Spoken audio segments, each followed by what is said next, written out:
और अब आपको बताएं कि पीपल्स पार्टी के 56वें यौम तासीस के सिलसिले में कोयटा में तैयारियां जारी हैं। बिलावल भुट्टो आज 3 रोजा दौरे पर कोयटा पहुंचेंगे। यौम तासीस की तकरीबात के सिलसिले में आसिफ अली जरदारी भी कोयटा पहुंच रहे हैं। मजीद जानते हैं डॉन न्यूज के नुमाइंदे अब्दुल्ला जहरी से। अब्दुल्ला, बताइएगा यौम तासीस के सिलसिले में कैसे इंतजामात हैं? जी बिल्कुल, पीपल्स पार्टी की 56वीं यौम तासीस की मुनासिबत से तैयारियों का सिलसिला जारी है। कोयटा शहर को दुल्हन की तरह सजा दिया गया।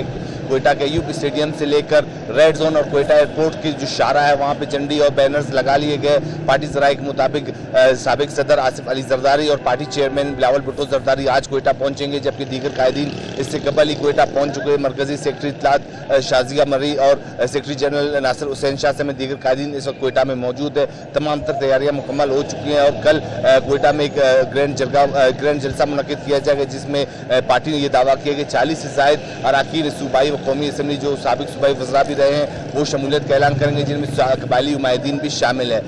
पार्टी चेयरमैन बिलावल भुट्टो जरदारी कोयटा के 3 रोज़ा दौरे के मौके पर न सिर्फ जलसे में शिरकत करेंगे, जबकि कबायली उमायदीन से मुलाकातें और पार्टी का एक सूबाई इजलास भी उन्होंने कोयटा में ही तलब किया है। इसके साथ साथ वकला से भी कोयटा के हाईकोर्ट बार रूम में वकला से भी खिताब करेंगे। जी।